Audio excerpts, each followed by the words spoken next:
Psychology. Textbook for Class 11. Forward.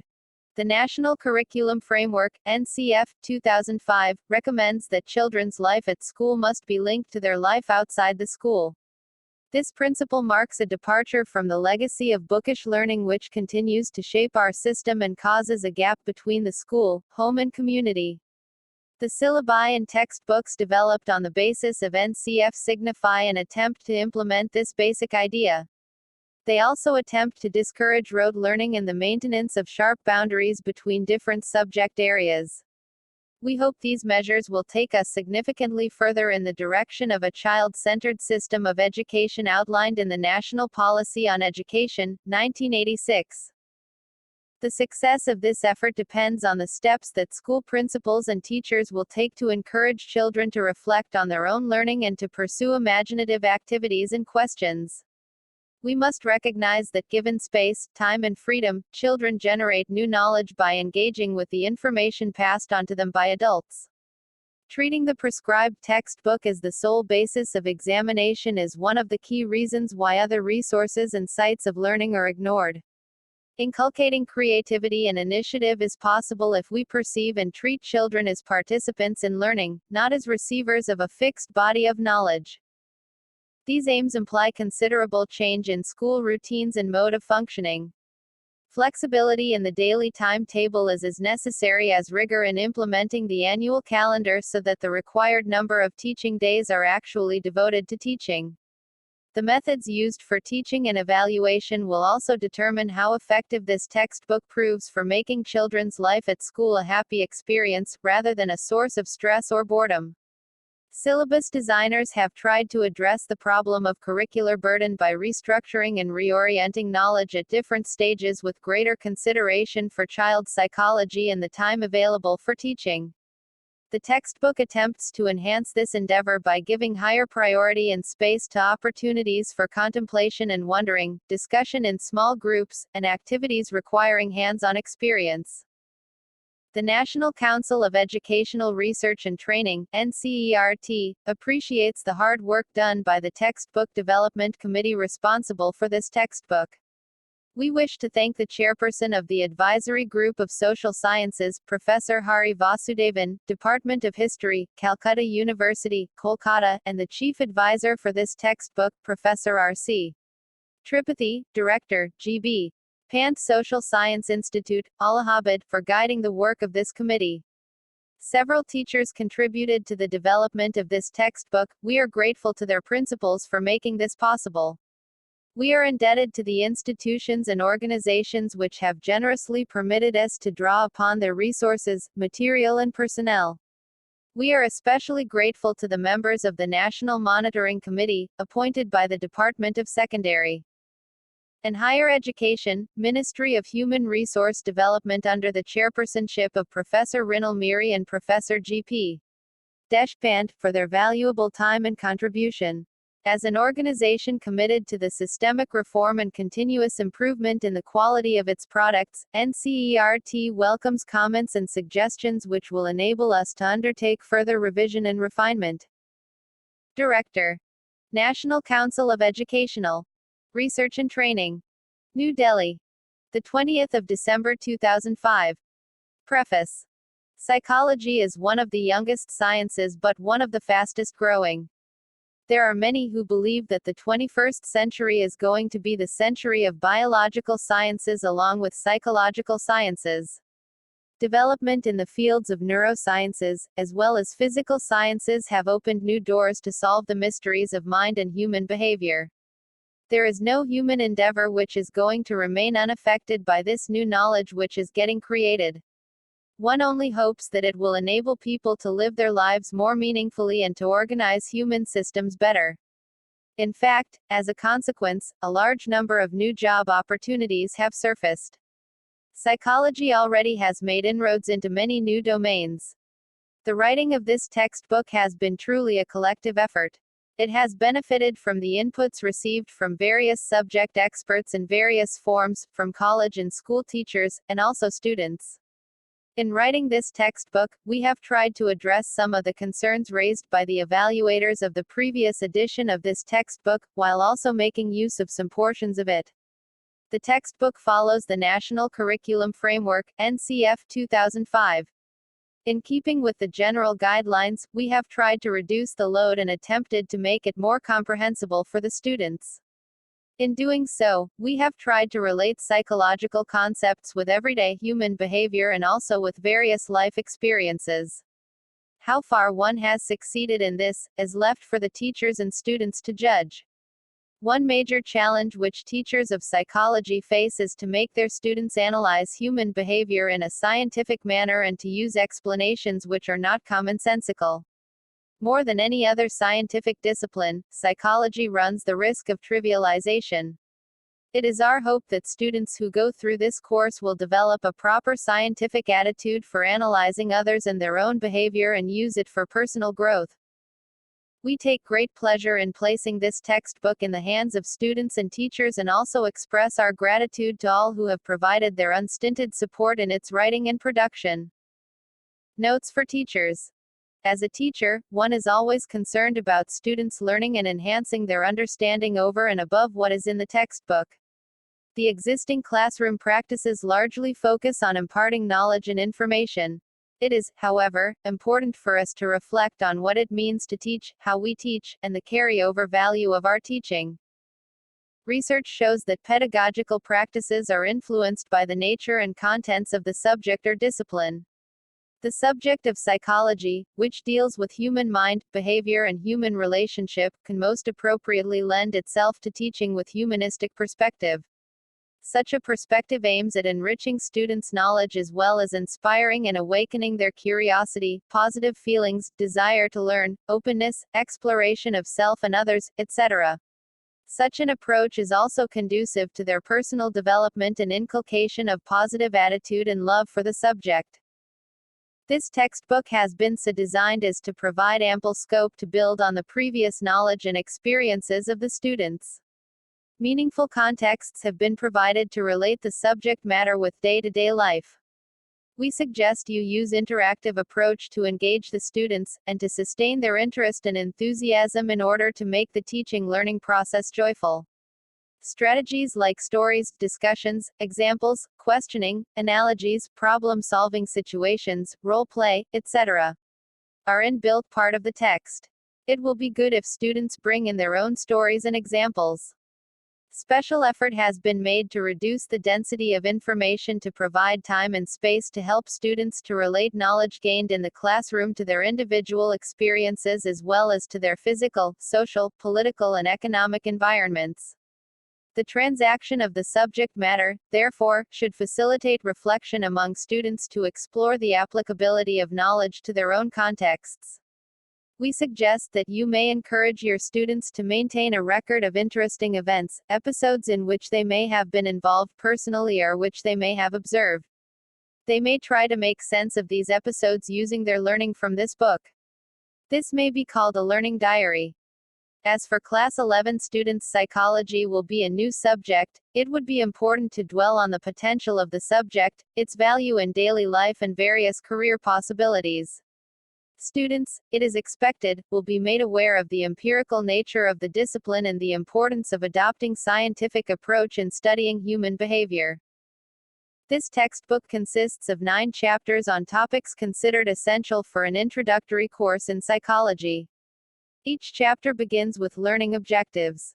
An outline of the major contents to be covered give an overall view of the chapter. The introduction at the beginning of each chapter provides an informative and challenging start to build on the student's previous knowledge. The main content in each chapter is interspersed with examples, illustrations, tables, activities, and boxes to facilitate better understanding of the concepts. These are an integral part of the book and should be used. The summary at the end of each chapter helps to reinforce and consolidate what has been read or taught. Before you begin a particular chapter, you should encourage the students to read the summary of the chapter. The chapter end review questions cater to the areas of understanding, application, and skill, intended to promote higher order thinking. The project ideas given at the end of each chapter are aimed at engaging students in fieldwork and gaining hands-on experience.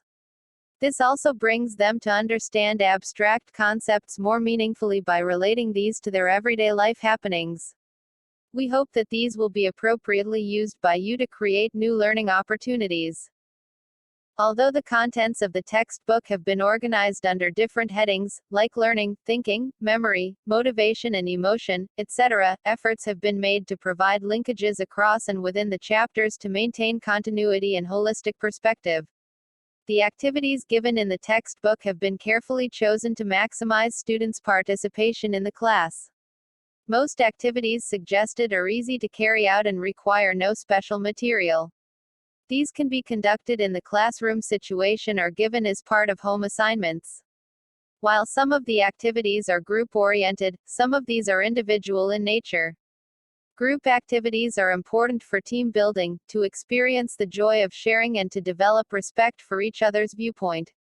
While conducting activity sessions, particular care should be taken in building a classroom climate that is conducive to mutual respect, confidence and cooperation. Since every class is different and every teacher is different, these activities can be adapted according to the varied requirements and the contexts. It is critical that in teaching this course, we must strive to maintain balance between scientific and experiential approaches. Note for students. This textbook has been prepared to introduce you to the fundamentals of psychology. Besides providing basic disciplinary knowledge, it focuses on enhancing your curiosity and understanding of people's behavior and that of your own. The interactive nature of the textbook will help you understand psychology as a discipline as well as the practical applications of psychology in day-to-day life. For this, it is required that you participate in the classroom activities fully and also reflect on them. To begin with, you must get familiar with the subject contents, which will give you an idea of the topics to be covered and the sequence of chapters. Each chapter has objectives and the content outline. The objectives inform you what all you should be able to know after you have gone through the chapter. The chapters begin with an introduction which will give you a brief overview of what lies ahead. The contents also include boxes and activities.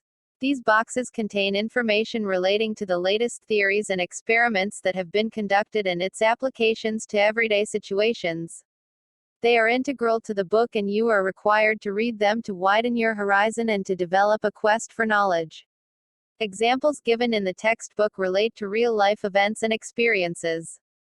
To consolidate all that has been taught and understood, you will find a summary after each chapter. This is then followed by review questions.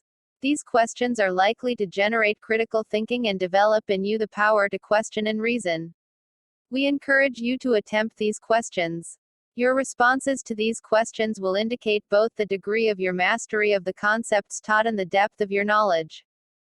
It is important that you learn the key terms given at the end of each chapter and their definitions. The glossary at the end of the textbook will prove to be an excellent aid to clarify and brush up the fundamentals of the subject.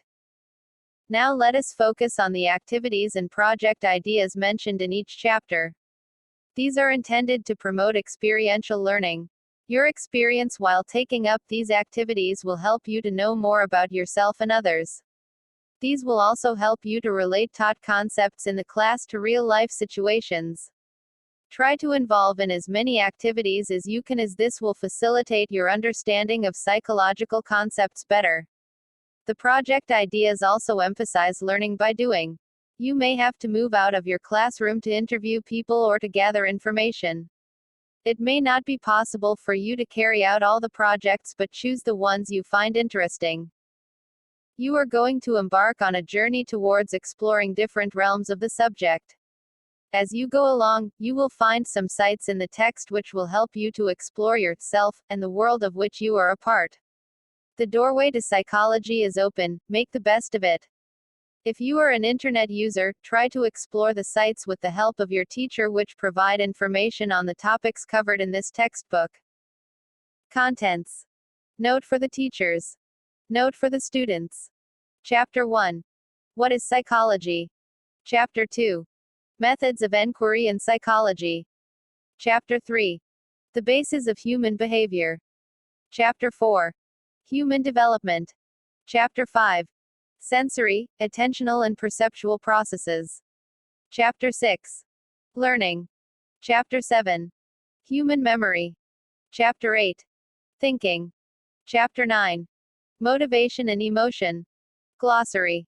Chapter 1. What is psychology? After reading this chapter, you would be able to understand the nature and role of psychology in understanding mind and behavior. State the growth of the discipline. Know the different fields of psychology, its relationship with other disciplines and professions, and appreciate the value of psychology in daily life to help you understand yourself and others better. Contents. Introduction.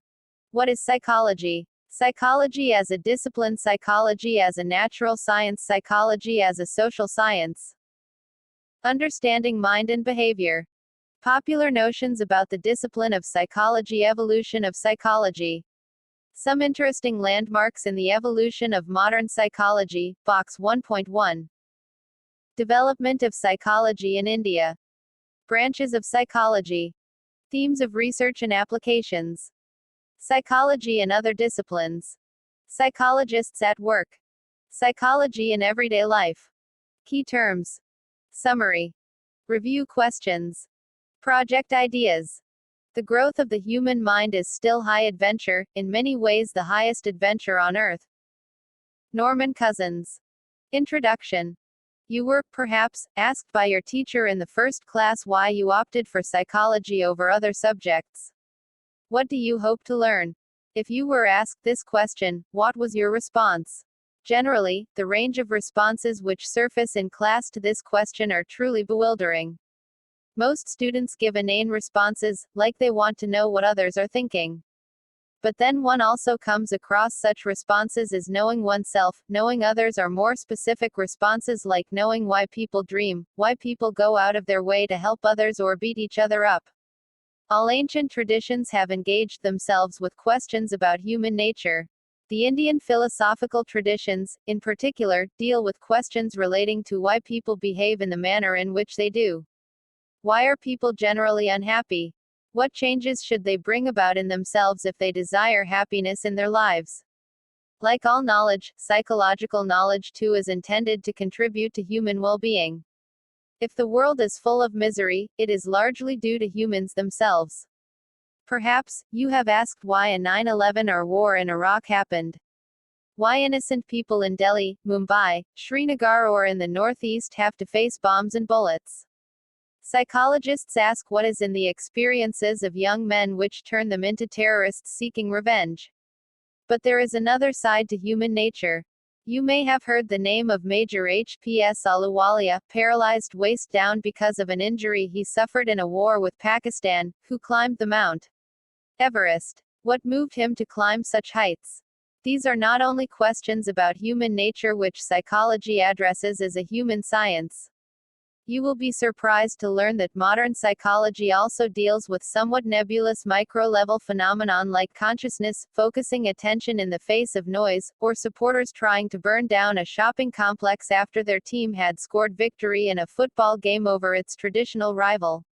Psychology cannot claim that answers have been found to these complex questions. But it surely has improved upon our understanding and how we make sense of these phenomena. The most striking aspect of the discipline, unlike other sciences, lies in the study of psychological processes which are largely internal and available to humans for observation within themselves. What is psychology? Any knowledge discipline is hard to define. Firstly, because it evolves continuously. Secondly, because the range of phenomena it studies cannot be captured by any one definition. This is even more true of psychology. Long time back, students like yourself were told that the term psychology is derived from two Greek words, psyche meaning soul and logos meaning science or study of a subject. Thus, psychology was a study of the soul or mind. But since then it has moved away considerably from this focus and established itself as a scientific discipline which deals with processes underlying human experience and behavior. The range of phenomena it studies, some of which we mentioned above, are spread over several levels, viz. individual, dyadic, two-person, group, and organizational. They also have biological as well as social bases. Naturally, therefore, the methods required to study them also vary greatly depending on the phenomenon one wants to study. A discipline is defined both in terms of what it studies and how it studies. In fact, more in terms of how or method it uses. Keeping this in view, psychology is defined formally as a science which studies mental processes, experiences and behavior in different contexts. In doing so, it uses methods of biological and social sciences to obtain data systematically. It makes sense of these data so that they can be organized as knowledge. Let us try to understand the three terms used in the definition, namely, mental processes, experience, and behavior. When we say experiences are internal to the experiencing person, then we refer to states of consciousness or awareness or mental processes. We use our mental processes when we think or try to solve a problem, to know or remember something. One level at which these mental processes are reflected is the brain activity. As we think or solve a mathematical problem, our brain activities can be observed using different techniques of brain imaging. However, we cannot say that brain activities and mental processes are the same, although they are interdependent. Mental activities and neural activities are mutually overlapping processes, but they are not identical. Unlike the brain, the mind does not have a physical structure or has a location. Mind emerges and evolves as our interactions and experiences in this world get dynamically organized in the form of a system which is responsible for the occurrence of various mental processes. Brain activities provide important clues as to how our mind functions. But the consciousness of our own experiences and mental processes are much more than the neural or brain activities. Even when we are asleep, some mental activities go on. We dream, and receive some information such as a knock on the door while we are asleep. Some psychologists have shown that we also learn and remember in our sleep. Mental processes, such as remembering, learning, knowing, perceiving, feeling are of interest to psychologists. They study these processes to try to understand how the mind works and to help us improve the uses and applications of these mental capacities. Psychologists also study experiences of people. Experiences are subjective in nature. We cannot directly observe or know someone else's experience. Only the experiencing person can be aware or be conscious of her or his experiences. Thus, experiences are embedded in our awareness or consciousness. Psychologists have focused on experiences of pain being experienced by terminally ill patients or of psychological pain felt in bereavement, besides experiences which lead to positive feelings, such as in romantic encounters. There are some esoteric experiences also which attract the attention of psychologists, such as when a yogi meditates to enter a different level of consciousness and creates a new kind of experience, or when a drug addict takes a particular kind of drug to get a high, even though such drugs are extremely harmful. Experiences are influenced by internal and the external conditions of the experiencer. If you are traveling in a crowded bus during a hot summer day, you may not experience the usual discomfort if you are going for a picnic with some close friends. Thus, the nature of experience can only be understood by analyzing a complex set of internal and external conditions. Behaviors are responses or reactions we make or activities we engage in. When something is hurled at you, your eyes blink in a simple reflex action. You are taking an examination and can feel your heart pounding. You decide to go for a particular movie with a friend. Behaviors may be simple or complex, short or enduring. Some behaviors are overt. They can be outwardly seen or sensed by an observer. Some are internal or covert. When you are in a difficult situation while playing a game of chess, you almost feel your hand muscles twitching, trying to experiment with a move. All behaviors, covert or overt, are associated with or triggered by some stimulus in the environment or changes that happen internally. You may see a tiger and run, or think that there is a tiger and decide to flee. Some psychologists study behavior as an association between stimulus, S, and response. Both stimulus and response can be internal or external. Psychology as a discipline. As we have discussed above, psychology studies behavior, experience and mental processes. It seeks to understand and explain how the mind works and how different mental processes result in different behaviors. When we observe others as lay or common persons, our own points of view or our ways of understanding the world influence our interpretations of their behaviors and experiences. Psychologists try to minimize such biases in their explanations of behavior and experience in various ways. Some do so by seeking to make their analysis scientific and objective. Others seek to explain behavior from the point of view of the experiencing persons because they think that subjectivity is a necessary aspect of human experience. In the Indian tradition, self-reflection and analysis of our conscious experiences is held to be a major source of psychological understanding.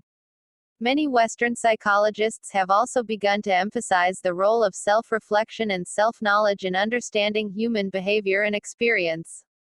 Regardless of the differences in the way psychologists go about the study of behavior, mental processes and experiences, they seek to understand and explain them in a systematic and verifiable manner. Psychology, though it is a very old knowledge discipline, is a young science, if one were to take the year of the founding of the first laboratory of psychology in 1879 in Leipzig. However, what kind of science is psychology, still remains a matter of debate, particularly because of the new interfaces of it that have emerged in recent times. Psychology is generally categorized as a social science. But it should not come to you as a surprise that, not only in other countries, but in India also, it is also a subject of study offered in the Faculty of Science, both at the undergraduate and postgraduate levels. Many students go on to earn a BSc or MSc degree in universities. In fact, two of the most sought-after emerging disciplines which continuously borrow from psychology are neuroscience and computer science. Some of us would be aware of the fast-developing brain imaging techniques like fMRI, EEG, etc., which make it possible to study brain processes in real time, i.e., when they are actually taking place. Similarly, in IT areas, both human-computer interaction and artificial intelligence cannot possibly grow without psychological knowledge and cognitive processes. Thus, psychology as a discipline today has two parallel streams. One which makes use of the method in physical and biological sciences and the other which makes use of the method of social and cultural sciences in studying various psychological and social phenomena. These streams sometimes converge only to drift apart and go their separate ways. In the first case, psychology considers itself as a discipline, which focuses largely on biological principles to explain human behavior. It assumes that all behavioral phenomena have causes which can be discovered if we can collect data systematically under controlled conditions. Here the aim of the researcher is to know the cause and effect relationship so that a prediction of the behavioral phenomenon can be made and behavior can be controlled if need be. On the other hand, psychology as a social science focuses on how behavioral phenomena can be explained in terms of the interaction that takes place between the person and the socio-cultural context of which she or he is a part. Each behavioral phenomenon is assumed to have multiple causes. Let us now discuss these two streams separately. Psychology as a natural science. It has been mentioned earlier that psychology has its roots in philosophy. However, modern psychology has developed because of the application of the scientific method to study psychological phenomenon. Science places a great deal of emphasis on objectivity, which can be obtained if there is consensus on the definition of a concept and how it can be measured. Psychology was influenced by Descartes and later on by the developments in physics has grown by following what is called hypothetico-deductive model. The model suggests that scientific advancement can take place if you have a theory to explain a phenomenon. For example, physicists have what is called a Big Bang theory to explain how the universe came to be formed. Theory is nothing else but a set of statements about how a certain complex phenomenon can be explained with the help of propositions which are interrelated. Based on a theory, scientists deduce or propose a hypothesis that offers a tentative explanation of how a certain phenomenon takes place. The hypothesis then is tested and proved true or false based on empirical data that one has gathered. The theory is revised if data gathered point in a different direction than the one suggested by the hypothesis. Using the above approach, psychologists have developed theories of learning, memory, attention, perception, motivation and emotion, etc., and have made significant progress. Till date, most of the research in psychology follows this approach. Apart from this, psychologists have also been considerably influenced by the evolutionary approach, which is dominant in biological sciences. This approach has also been used to explain diverse kinds of psychological phenomena such as attachment and aggression, to mention just a few. Psychology as a social science. We mentioned above that psychology is recognized more as a social science because it studies the behavior of human beings in their socio-cultural contexts. Humans are not only influenced by their socio-cultural contexts, they also create them. Psychology as a social science discipline focuses on humans as social beings. Consider the following story of Ranjith and Shabnam. Ranjith and Shabnam were in the same class. Although they were in the same class, they were just acquainted with each other and their lives were quite different. Ranjith came from a farmer's family. Her grandparents, parents and elder brother worked on their farm. They lived together in their house in the village. Ranjith was a good athlete and was the best long-distance runner in the school. She loved meeting people and making friends. Unlike her, Shabnam lived with her mother in the same village. Her father worked in an office in a town nearby and came home during holidays. Shabnam was a good artist and loved staying home and taking care of her younger brother. She was shy and avoided meeting people. Last year there was very heavy rain and the river nearby overflowed into the village. Many houses in the low-lying areas were flooded. The villagers got together and organized help and gave shelter to people in distress. Shabnam's house was also flooded and she came to live in Ranjita's house with her mother and brother. Ranjita was happy helping the family and making them feel comfortable in her house. When the flood water receded, Ranjita's mother and grandmother helped Shabnam's mother to set up their house. The two families became very close. Ranjita and Shabnam also became very good friends.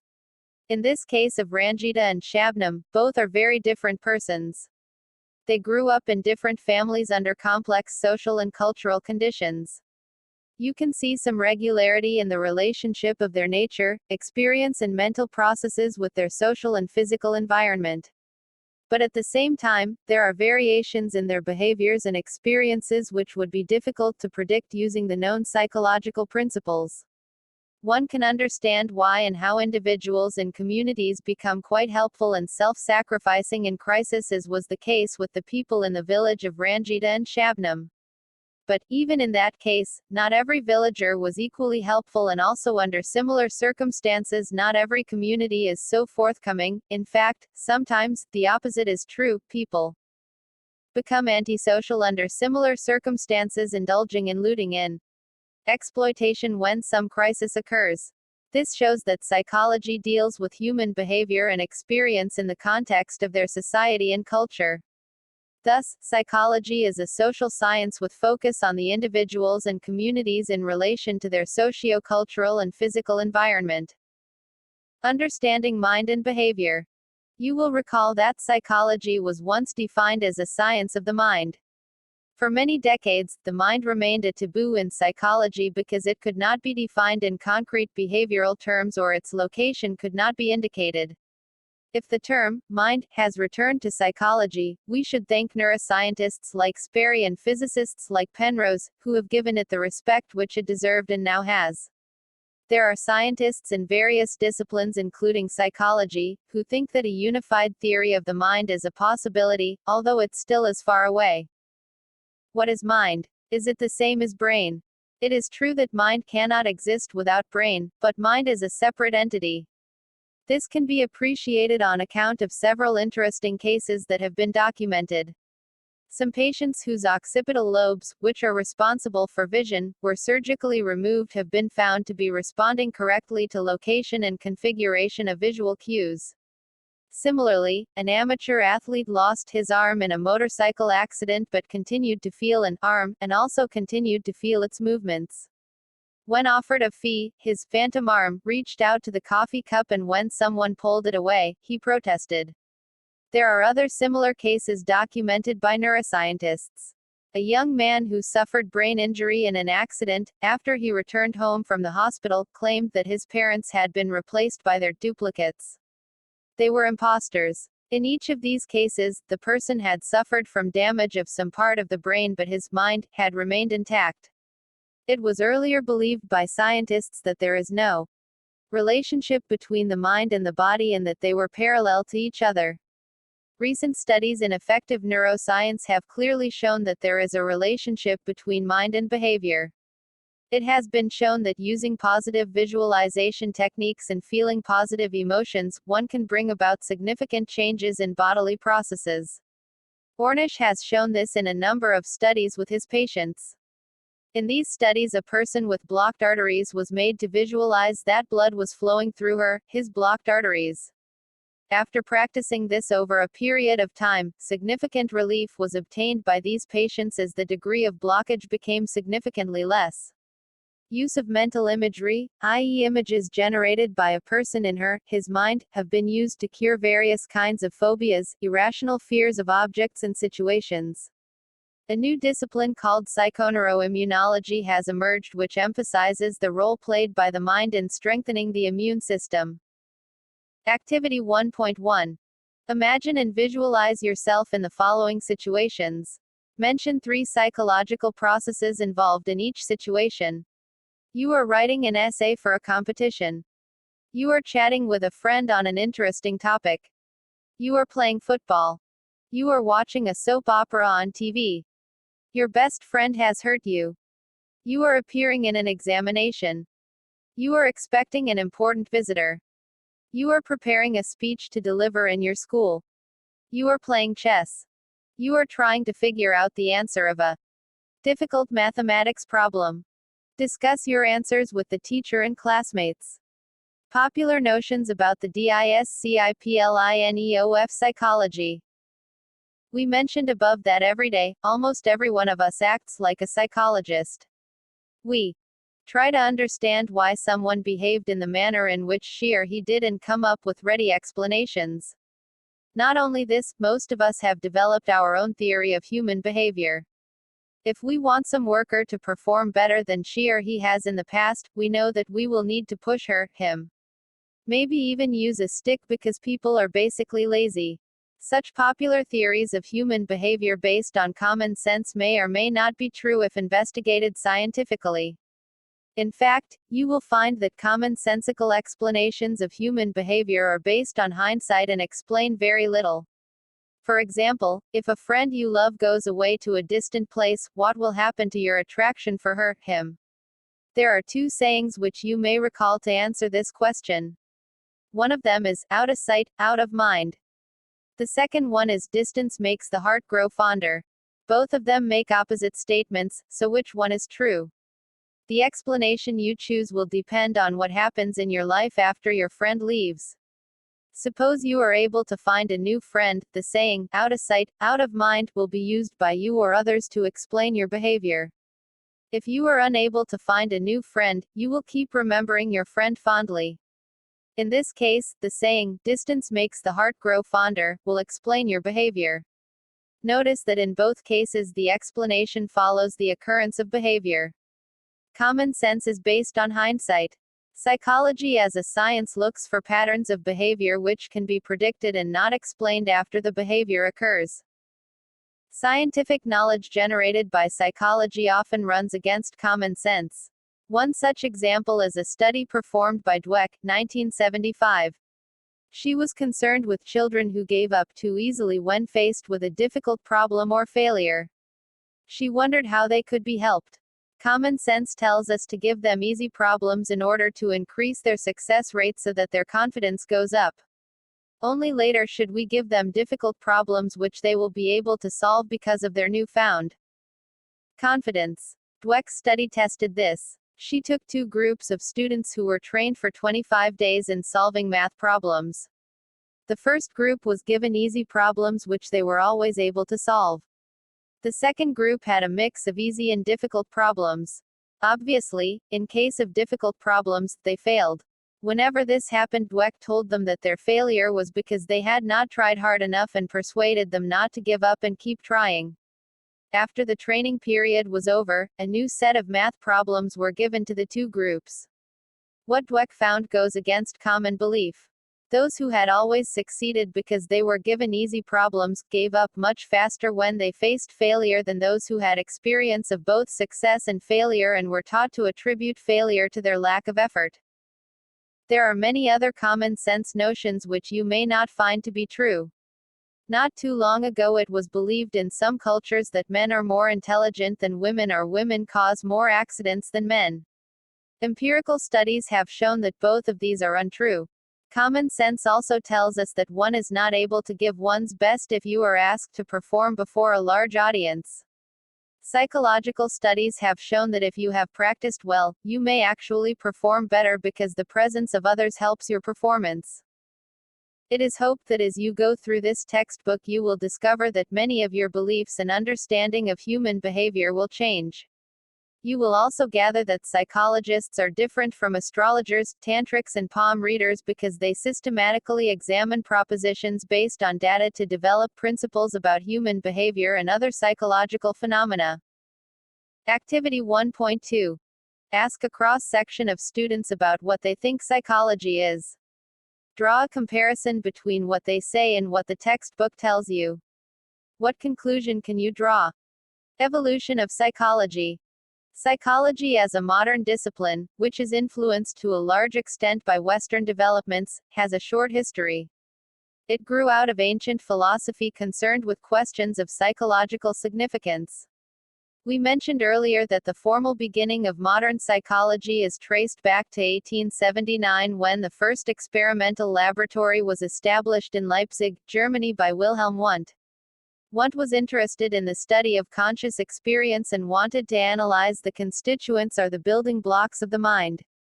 Psychologists during Wundt's time analyzed the structure of the mind through introspection and therefore were called structuralist. Introspection was a procedure in which individuals or subjects in psychological experiments were asked to describe in detail their own mental processes or experiences. However, introspection as a method did not satisfy many other psychologists. It was considered less scientific because the introspective reports could not be verified by outside observers. This led to the development of new perspectives in psychology. An American psychologist, William James, who had set up a psychological laboratory in Cambridge, Massachusetts soon after the setting up of the Leipzig laboratory, developed what was called a functionalist approach to the study of the human mind. William James believed that instead of focusing on the structure of the mind, psychology should instead study what the mind does and how behavior functions in making people deal with their environment. For example, functionalists focused on how behavior enabled people to satisfy their needs. According to William James, consciousness is an ongoing stream of mental process interacting with the environment formed the core of psychology. A very influential educational thinker of the time, John Dewey, used functionalism to argue that human beings seek to function effectively by adapting to their environment. In the early 20th century, a new perspective called Gestalt Psychology emerged in Germany as a reaction to the structuralism of Wundt.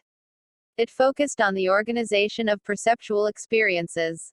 Instead of looking at the components of the mind, the Gestalt psychologists argued that when we look at the world, our perceptual experience is more than the sum of the components of the perception.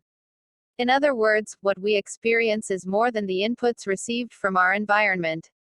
When, for example, light from a series of flashing bulbs falls on our retina, we actually experience movement of light. When we see a movie, we actually have a series of rapidly moving images of still pictures falling on our retina. Thus, our perceptual experience is more than the elements. Experience is holistic, it is a gestalt. We will learn more about the Gestalt psychology when we discuss about the nature of perception in Chapter 5. Yet another reaction to structuralism came in the form of behaviorism. Around 1910, John Watson rejected the ideas of mind and consciousness as subject matters of psychology. He was greatly influenced by the work of physiologists like Ivan Pavlov on classical conditioning. For Watson, mind is not observable and introspection is subjective because it cannot be verified by another observer. According to him, scientific psychology must focus on what is observable and verifiable. He defined psychology as a study of behavior or responses to stimuli, which can be measured and studied objectively. Behaviorism of Watson was further developed by many influential psychologists who are known as behaviorists. Most prominent among them was Skinner, who applied behaviorism to a wide range of situations and popularized the approach. We will discuss Skinner's work later in this textbook. Although behaviorists dominated the field of psychology for several decades after Watson, a number of other approaches and views about psychology and its subject matter were developing around the same time. One person who shook the world with his radical view of human nature was Sigmund Freud. Freud viewed human behavior as a dynamic manifestation of unconscious desires and conflicts. He founded psychoanalysis as a system to understand and cure psychological disorders. While Freudian psychoanalysis viewed human beings as motivated by unconscious desire for gratification of pleasure-seeking, and often, sexual, desires, the humanistic perspective in psychology took a more positive view of human nature.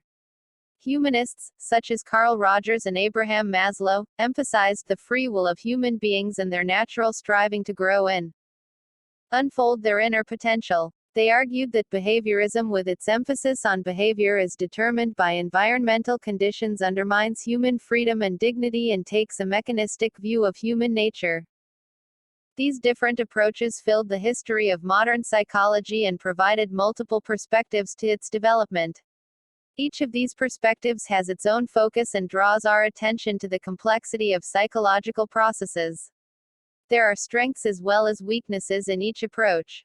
Some of these approaches have led to further developments in the discipline. Aspects of Gestalt approach and structuralism were combined and led to the development of the cognitive perspective, which focuses on how we know about the world. Cognition is the process of knowing. It involves thinking, understanding, perceiving, memorizing, problem-solving and a host of other mental processes by which our knowledge of the world develops, making us able to deal with the environment in specific ways. Some cognitive psychologists view the human mind as an information processing system like the computer.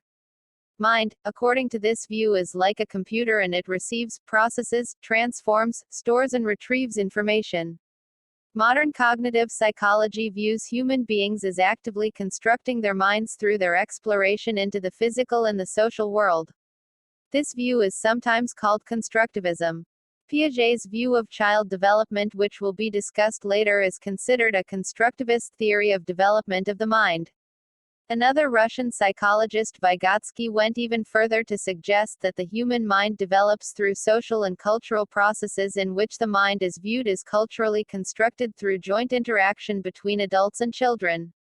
In other words, while for Piaget children actively construct their own minds, Vygotsky took a view that mind is a joint cultural construction and emerges as a result of interaction between children and adults.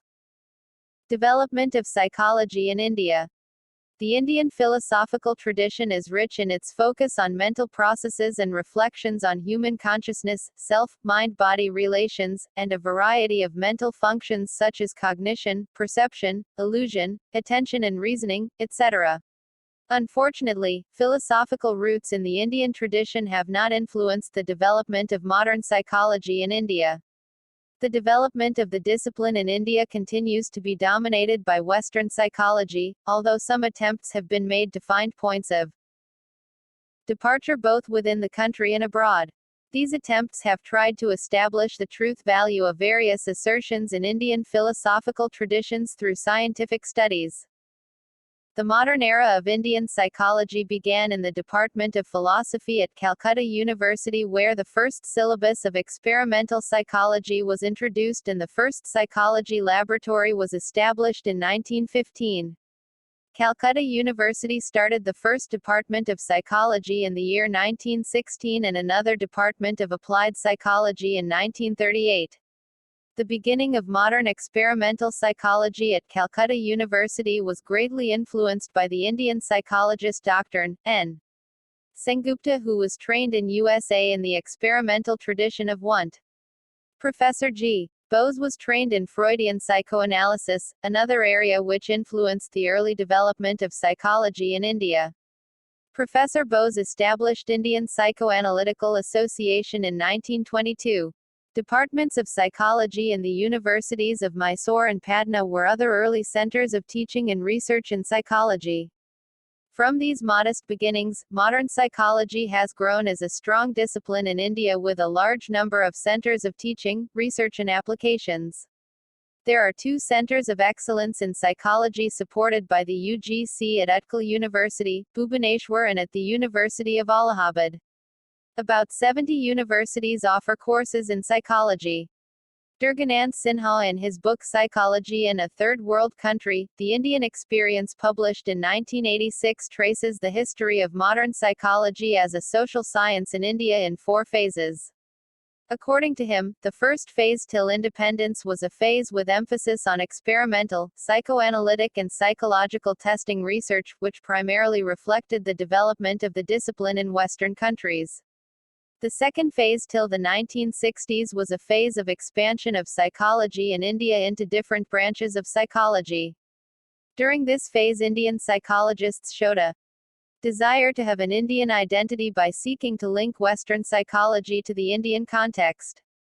They did this by using Western ideas to understand the Indian situation. However, psychology in India sought to become relevant for Indian society in the post-1960s phase of problem-oriented research. Psychologists became more focused on addressing the problems of the Indian society. Further, the limitations of excessive dependence on Western psychology for our social context were also realized. Leading psychologists emphasized the significance of research which is of relevance to our situation. The search for a new identity of psychology in India led to the phase of indigenization, which started during the late 1970s. Besides rejecting the Western framework, Indian psychologists stressed the need for developing an understanding based on a framework which was culturally and socially relevant. This trend was also reflected in some attempts to develop psychological approaches based on traditional Indian psychology, which came from our ancient texts and scriptures. Thus, this phase is characterized by development in indigenous psychology, which originated from the Indian cultural context and was relevant for society, and Indian psychology based on the Indian traditional knowledge system. While these developments continue, psychology in India is making significant contributions to the field of psychology in the world. It has become more contextual, emphasizing the need for developing psychological principles, which are rooted in our own social and cultural context. Alongside, we also find that new research studies involving interfaces with neurobiological and health sciences are being carried out. Psychology in India is now being applied in diverse professional areas. Not only have psychologists been working with children having special problems, they are employed in hospitals as clinical psychologists, in corporate organizations in the HRD and advertising departments, in sports directorates, in the development sector and in IT industry. Branches of psychology. Various fields of specialization in psychology have emerged over the years. Some of these are discussed in this section. Cognitive psychology investigates mental processes involved in acquisition, storage, manipulation, and transformation of information received from the environment along with its use in communication. The major cognitive processes are attention, perception, memory, reasoning, problem-solving, decision-making and language. You will be studying these topics later in this textbook. In order to study these cognitive processes, psychologists conduct experiments in laboratory settings. Some of them also follow an ecological approach, i.e., an approach which focuses on the environmental factors, to study cognitive processes in a natural setting. Cognitive psychologists often collaborate with neuroscientists and computer scientists. Biological psychology focuses on the relationship between behavior and the physical system, including the brain and the rest of the nervous system, the immune system, and genetics. Biological psychologists often collaborate with neuroscientists, zoologists, and anthropologists. Neuropsychology has emerged as a field of research where psychologists and neuroscientists are working together. Researchers are studying the role of neurotransmitters or chemical substances which are responsible for neural communication in different areas of the brain and therefore in associated mental functions. They do their research on people with normal functioning brain as well as on people with damaged brain by following advanced technologies like EEG, PET and fMRI, etc., about which you will study later. Developmental psychology studies the physical, social and psychological changes that occur at different ages and stages over a lifespan, from conception to old age. The primary concern of developmental psychologists is how we become what we are. For many years the major emphasis was on child and adolescent development. However, today an increasing number of developmental psychologists show strong interest in adult development and aging. They focus on the biological, socio-cultural and environmental factors that influence psychological characteristics such as intelligence, cognition, emotion, temperament, morality, and social relationship. Developmental psychologists collaborate with anthropologists, educationists, neurologists, social workers, counselors and almost every branch of knowledge where there is a concern for growth and development of a human being. Social psychology explores how people are affected by their social environments, how people think about and influence others. Social psychologists are interested in such topics as attitudes, conformity and obedience to authority, interpersonal attraction, helpful behavior, prejudice, aggression, social motivation, intergroup relations and so on. Cross-cultural and cultural psychology examines the role of culture in understanding behavior, thought, and emotion. It assumes that human behavior is not only a reflection of human biological potential but also a product of culture. Therefore, behavior should be studied in its socio-cultural context. As you will be studying in different chapters of this book, culture influences human behavior in many ways and in varying degrees.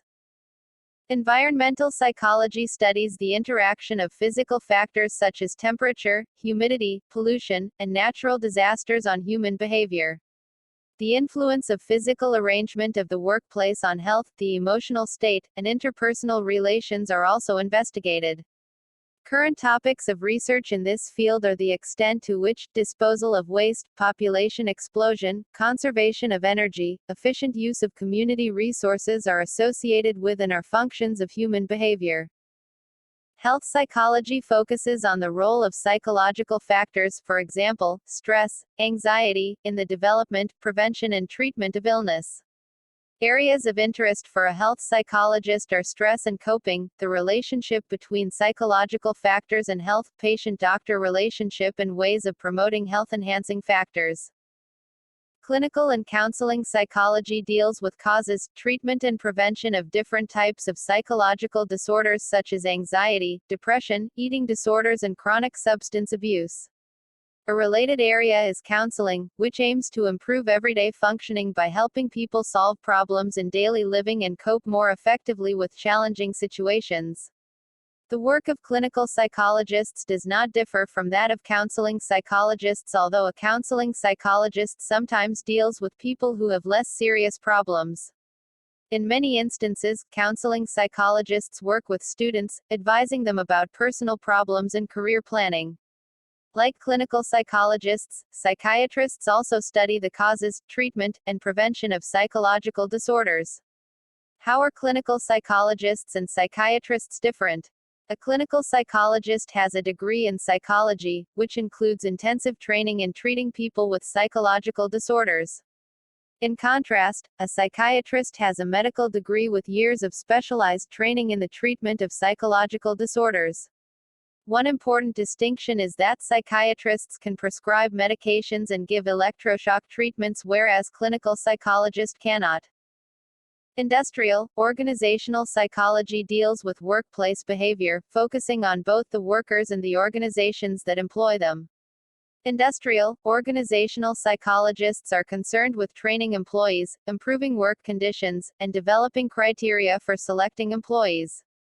For example, an organizational psychologist might recommend that a company may adopt a new management structure that would increase Communication between managers and staff. The background of industrial and organizational psychologists often includes training in cognitive and social psychology. Educational psychology studies how people of all ages learn. Educational psychologists primarily help develop instructional methods and materials used to train people in both educational and work settings. They are also concerned with research on issues of relevance for education, counseling, and learning problems. A related field, school psychology, focuses on designing programs that promote intellectual, social, and emotional development of children, including those with special needs. They try to apply knowledge of psychology in a school setting. Sports psychology applies psychological principles to improve sports performance by enhancing their motivation. Sports psychology is a relatively new field but is gaining acceptance worldwide. Other emerging branches of psychology, the interdisciplinary focus on research and application of psychology has led to the emergence of varied areas like aviation psychology, space psychology, military psychology, forensic psychology, rural psychology, engineering psychology, managerial psychology, community psychology, psychology of women, and political psychology, to name a few. Try the activity 1.3 to reflect upon your interest areas in psychology. Themes of research and applications. In the previous section, you got some idea of the various branches of psychology. If you were to ask a simple question about what psychologists do, the usual answer will be that they do several things while working in a variety of settings. However, if you try to analyze their work, you will notice that they basically engage in two kinds of activities. One is research in psychology, the other is application of psychology. What are some of the themes which provide direction to research and application of psychology? There are several such themes. We will focus on some of them. Theme 1, psychology like other sciences attempts to develop principles of behavior and mental processes. In research, the main concern is with the understanding and explanation of behavior and mental events and processes. Psychologists, who choose to engage in research, function more like other scientists. Like them, they draw conclusions which are supported by data. They design and conduct experiments or studies under controlled conditions on a wide range of psychological phenomena. The purpose is to develop general principles about behavior and mental processes. The conclusions drawn on the basis of such studies apply to everybody and are, therefore, universal. Experimental, comparative, physiological, developmental, social, differential and abnormal psychology are generally regarded as domains representing basic psychology. The themes of research in these fields differ from each other. For example, experimental psychologists study the processes of perception, learning, memory, thinking, and motivation, etc., using experiment as their method of enquiry, whereas physiological psychologists attempt to examine physiological bases of these behaviors. Developmental psychologists study qualitative and quantitative changes in behavior from the beginning of human life to its end, whereas social psychologists focus on the study of experience and behavior of individuals as they take place in social contexts. Theme 2, human behavior is a function of the attributes of persons and environment. Kurt Lewin first proposed the famous equation B equals FP, which suggests that behavior is the product of a person and his environment. What this equation simply tells us is that the variations we find in human behavior are largely due to the fact that persons differ with respect to their various attributes because of their genetic endowments and diverse experiences, and so do the environments they are placed in. Here the environment is conceptualized as it is perceived or made sense of by the person. Psychologists have for a long time considered that no two individuals are the same, if one considers their psychological attributes. They vary with respect to their intelligence, interests, values, aptitudes and various other personality characteristics. In fact, psychological tests came to be constructed to measure such differences. A discipline called differential psychology, which focused on individual differences, emerged and flourished in the late 19th and early 20th century. Most of it still remains in the form of personality psychology. Psychologists believe that although core psychological processes are universal, they are susceptible to individual dispositions. Besides individual differences, psychologists also believe that there are variations in behavior which occur due to environmental factors. This is a view which psychologists have taken from anthropologists, evolutionary theorists, and biologists. Psychologists look for explanations of various psychological phenomena based on individual environment interactions. Although it is difficult, psychologists do seek out the relative importance of heredity and environment in explaining human behavior. Theme 3: Human behavior is caused. Most psychologists believe that all human behavior can be explained in terms of causes which are internal to the organism, or external having location in the outside environment. Causal explanations are central to all sciences because without understanding them no prediction will be possible. Although psychologists look for causal explanations of behavior, they also realize that simple linear explanations, such as X causing Y, do not hold true. There is no one cause of behavior. Human behavior has multiple causes. Psychologists, therefore, look for causal models where a set of interdependent variables are used to explain behavior.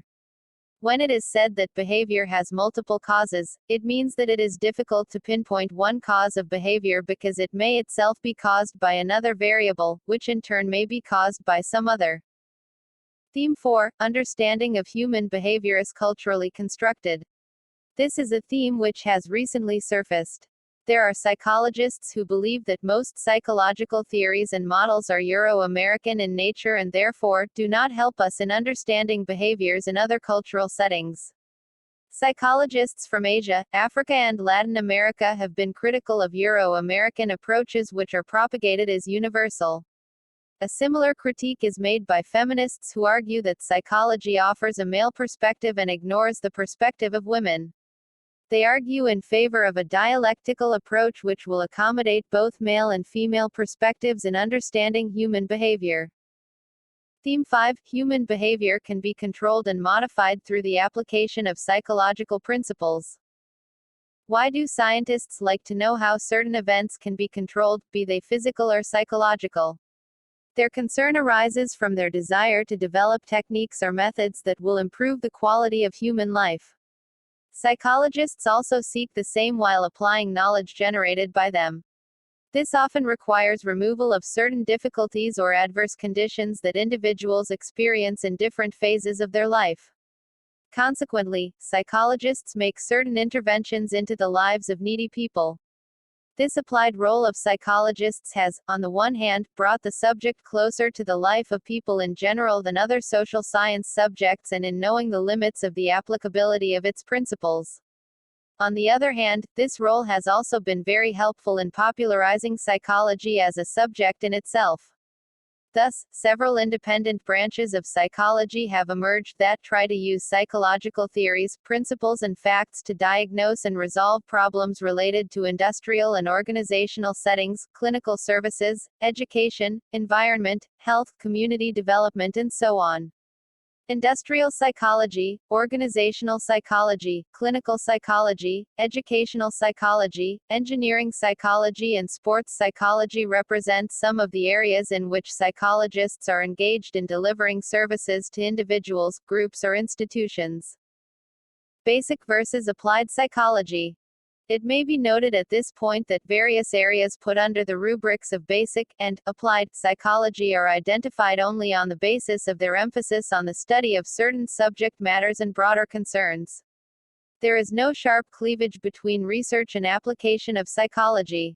For example, basic psychology provides us with theories and principles that form the basis of application of psychology, and applied psychology provides us with different contexts in which the theories and principles derived from research can be meaningfully applied.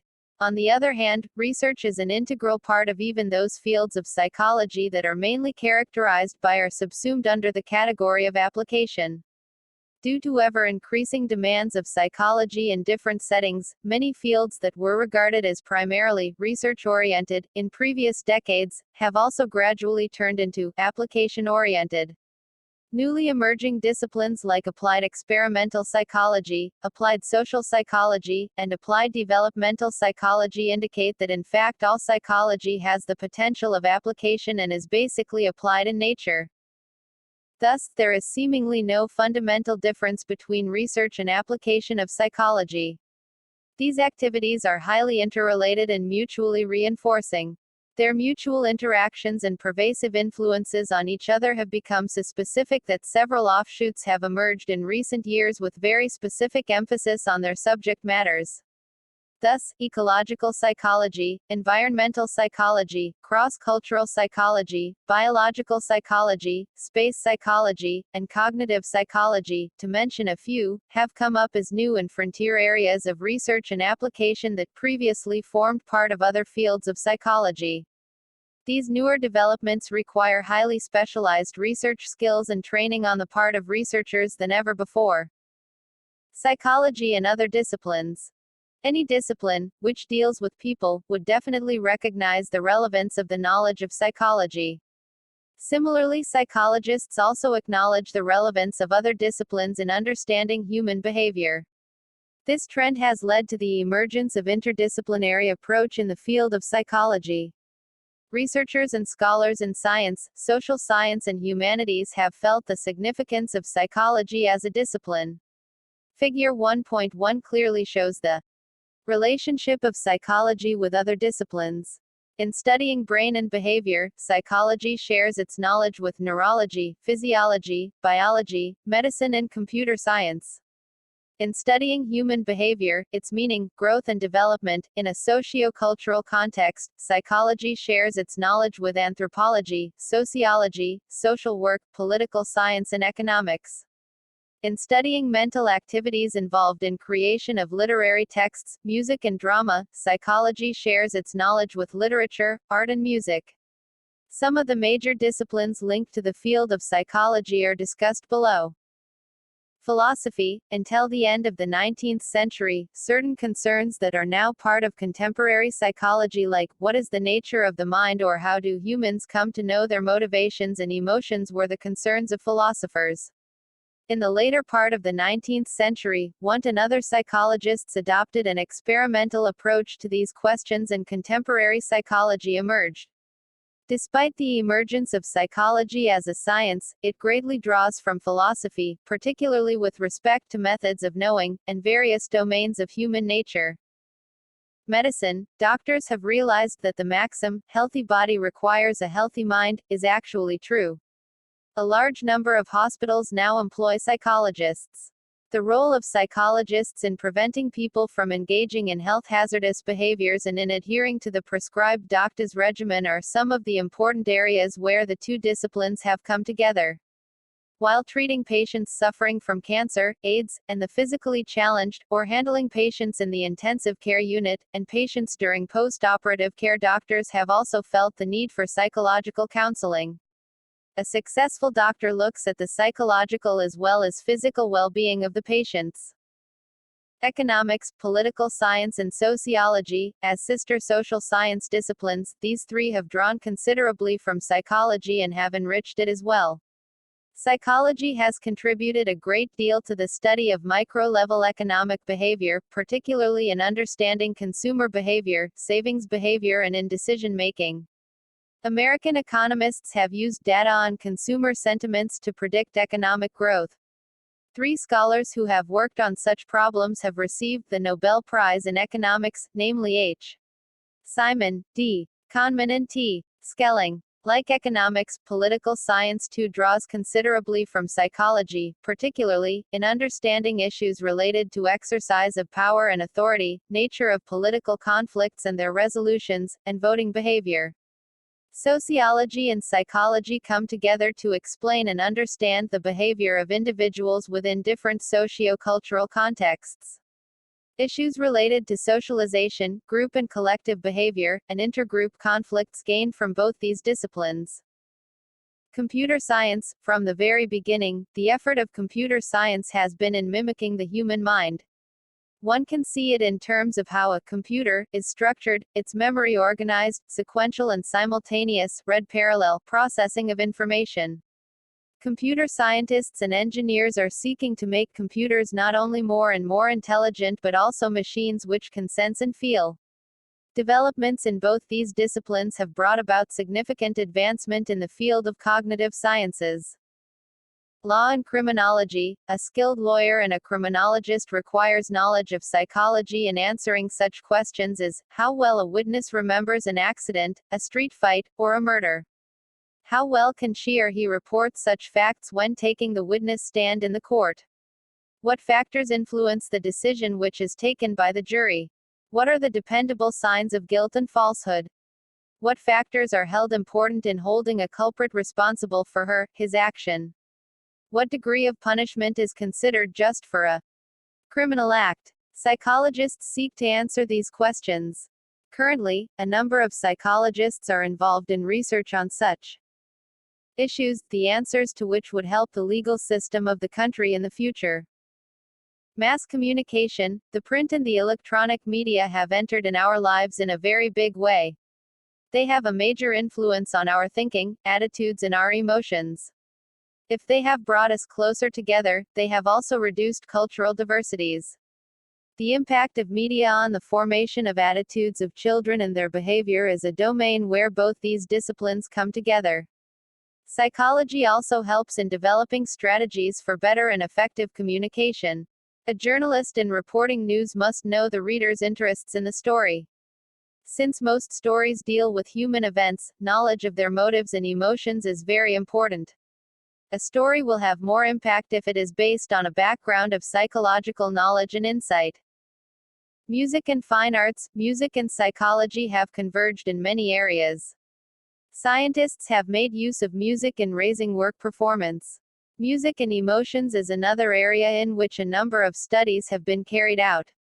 Musicians in India have recently started experimenting with what they call music therapy. In this, they use different ragas for curing certain physical ailments. The efficacy of music therapy still remains to be proven. Architecture and engineering. At first glance, the relationship between psychology and architecture and engineering would appear improbable. But such is actually not the case. Ask any architect, she or he must satisfy her, his clients by providing mental and physical space through her design and satisfy aesthetically. Engineers must also take into account human habits in their plans for safety, for example, on streets and highways. Psychological knowledge helps in a big way in designing of all mechanical devices and displays. To sum up, psychology is located at the intersection of many fields of knowledge pertaining to human functioning. Psychologists at work. Psychologists today work in a variety of settings where they can apply psychological principles for teaching and training people to cope effectively with the problems of their lives. Often referred to as human service areas, they include clinical, counseling, community, school, and organizational psychology. Clinical psychologists specialize in helping clients with behavioral problems by providing therapy for various mental disorders and in cases of anxiety or fear, or with stresses at home or at work. They work either as private practitioners or at hospitals, mental institutions, or with social agencies. They may be involved in conducting interviews and administering psychological tests to diagnose the client's problems, and use psychological methods for their treatment and rehabilitation. Job opportunities in clinical psychology attract quite a few to this field of psychology. Counseling psychologists work with persons who suffer from motivational and emotional problems. The problems of their clients are less serious than those of the clinical psychologists. A counseling psychologist may be involved in vocational rehabilitation programs, or helping persons in making professional choices or in adjusting to new and difficult situations of life. Counseling psychologists work for public agencies such as mental health centers, hospitals, schools, colleges, and universities. Community psychologists generally focus on problems related to community mental health. They work for mental health agencies, private organizations, and state governments. They help the community and its institutions in addressing physical and mental health problems. In rural areas, they may work to establish a mental health center. In urban areas, they may design a drug rehabilitation program. Many community psychologists also work with special populations such as the elderly or the physically or mentally challenged. Besides the redirection and evaluation of various programs and plans, community-based rehabilitation (CBR) is of major interest to community psychologists. School psychologists work in educational systems, and their roles vary according to the levels of their training. For example, some school psychologists only administer tests, whereas others also interpret test results to help students with their problems. They also help in the formulation of school policies. They facilitate communication between parents, teachers and administrators, and also provide teachers and parents with information about the academic progress of a student. Organizational psychologists render valuable help in dealing with problems that the executives and employees of an organization tend to face in their respective roles. They provide organizations with consultancy services and organize skill training programs in order to enhance their efficiency and effectiveness.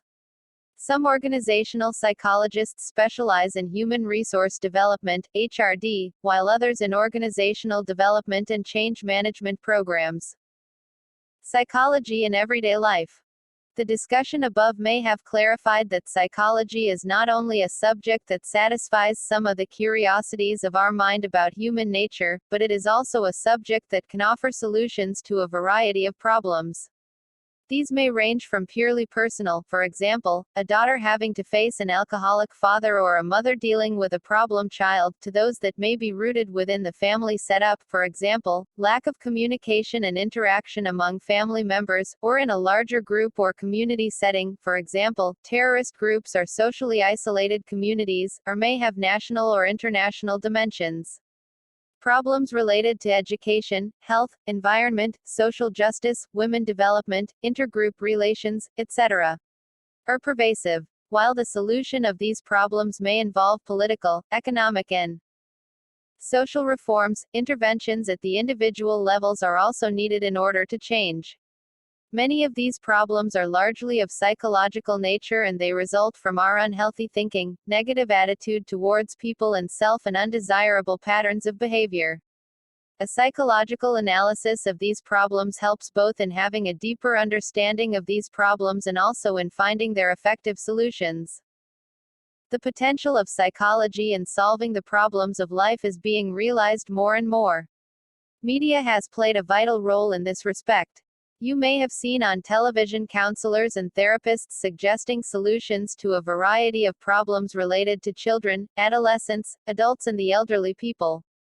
You may also find them analyzing vital social problems relating to social change and development, population, poverty, interpersonal or intergroup violence, and environmental degradation. Many psychologists now play an active role in designing and executing intervention programs in order to provide people with a better quality of life. Hence, it is no surprise that we find psychologists working in diverse settings such as schools, hospitals, industries, prisons, business organizations, military establishments, and in private practice as consultants helping people solve problems in their respective settings. Besides helping you in rendering social service to others, the knowledge of psychology is also personally relevant to you in your day-to-day life. The principles and methods of psychology that you will learn in this course should be made use of in analyzing and understanding yourself in relation to others. It is not that we do not think about ourselves. But very often, some of us think very highly of ourselves and any feedback that contradicts our opinion about ourselves is rejected because we engage in what is called a defensive behavior. In some other cases, persons come to acquire a habit of running down themselves. Both conditions do not permit us to grow.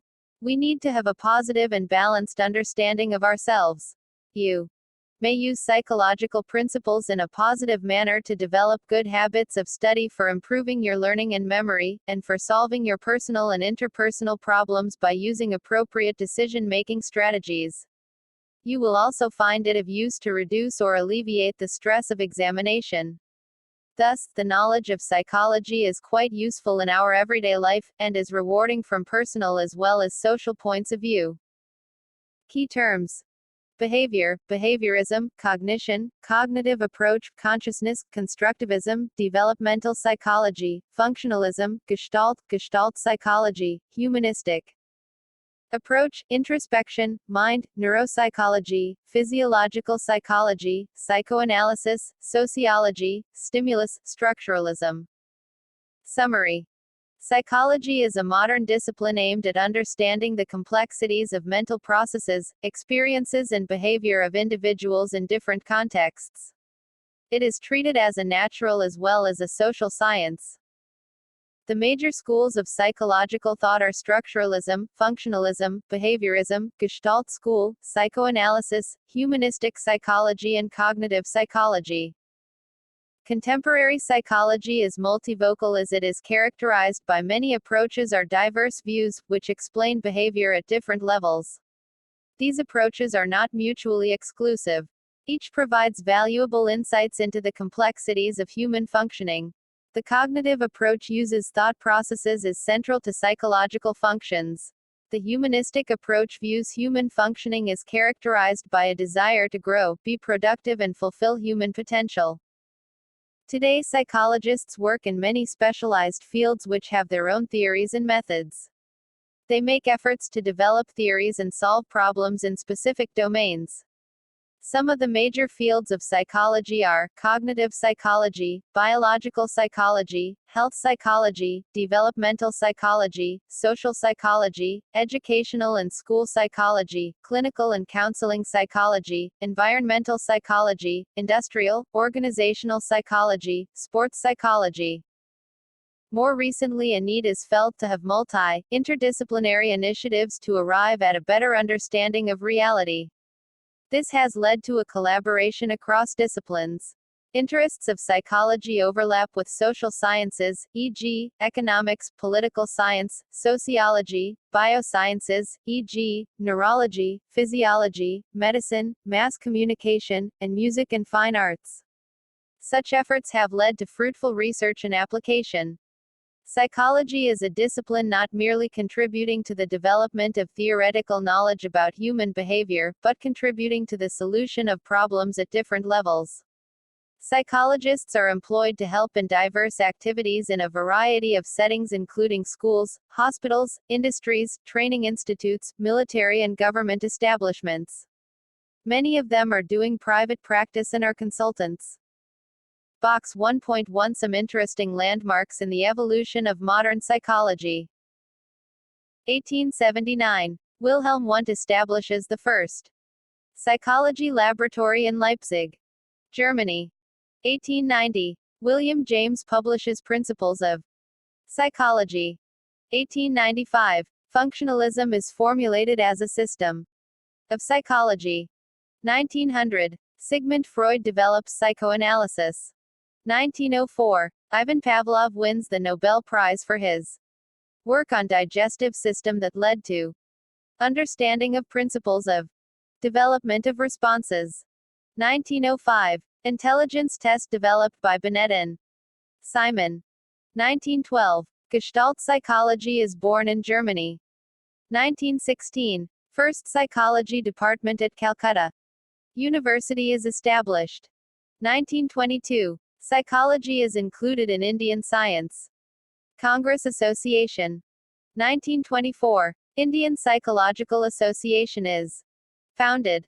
1924. John B. Watson publishes Behaviorism, a book that led to the foundation of behaviorism. 1928. N.N. Sengupta and Radha Kamal Mukherjee publish the first textbook on social psychology, London, Allen and Unwin. 1949. Psychological Research Wing of the Defence Science Organisation of India is established. 1951. Humanistic psychologist Carl Rogers publishes Client-Centered Therapy. 1953. B.F. Skinner publishes Science in Human Behavior, Strengthening.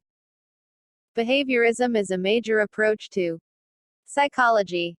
1954. Humanistic psychologist Abraham Maslow publishes Motivation and Personality. 1954. Bureau of Psychology is established at Allahabad. 1955 National Institute of Mental Health and Neurosciences, NIMHANS, is established at Bangalore. 1962 Hospital for Mental Diseases in Ranchi is established. 1973 Konrad Lorenz and Nico Tinbergen win the Nobel Prize for their work on built-in species specific animal behavior patterns that emerge without any prior experience. Learning.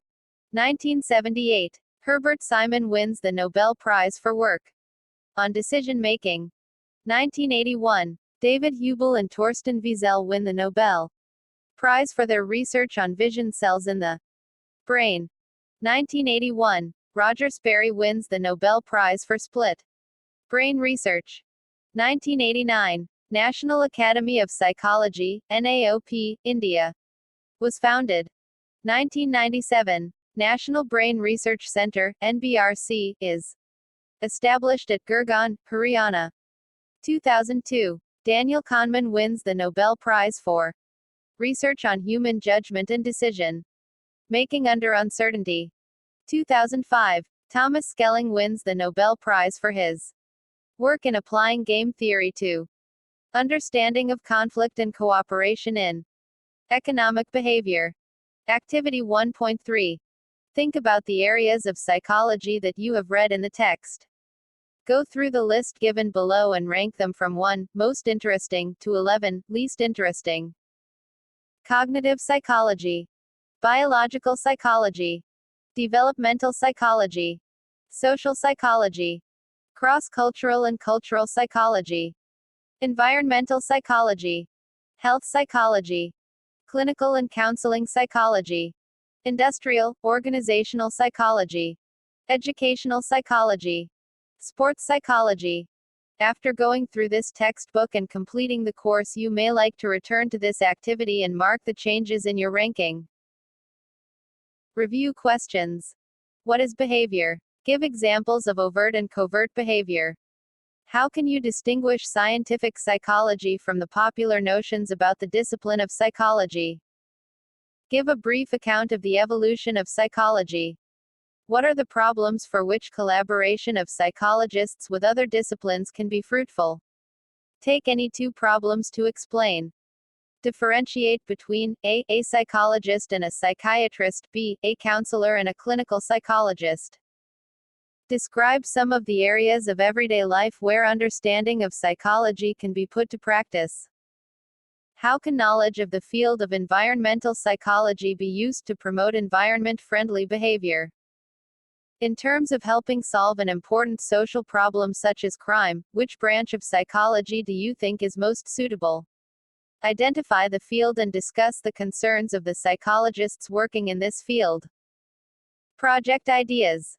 This chapter tells you about several professionals in the field of psychology. Contact a psychologist who fits into one of the categories and interview the person. Have a list of questions prepared beforehand. Possible questions could be: 1. What kind of education is necessary for your particular job? 2. Which college, university would you recommend for the study of this discipline? 3. Are there many jobs available today in your area of work?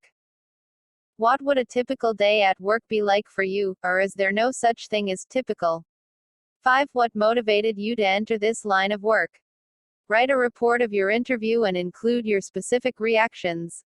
Go to the library or some bookstore or surf the internet and obtain names of some books, fiction, non-fiction or films, which have reference to applications of psychology. Prepare a report giving a brief synopsis. Chapter 2.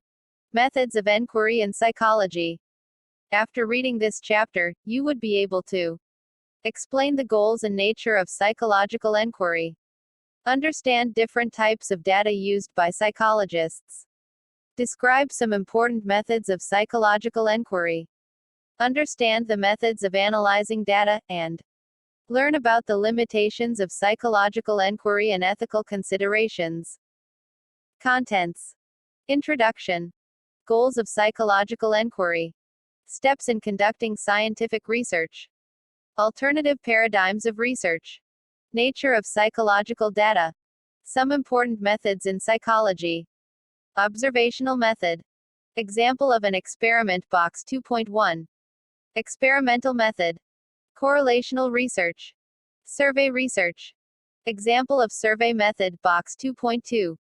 Psychological testing. Case study. Analysis of data. Quantitative method. Qualitative method. Limitations of psychological enquiry. Ethical issues.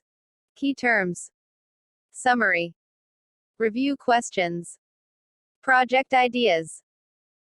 An idea that is developed and put into action is more important than an idea that exists only as an idea. Gautam Buddha. Introduction.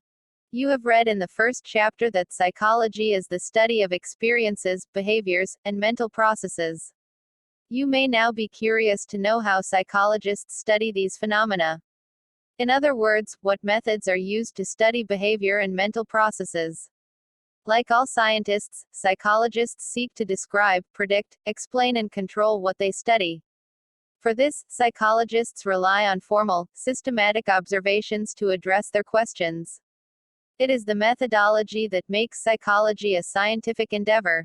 Psychologists use a variety of research methods because questions about human behavior are numerous and all of them cannot be studied by a single method.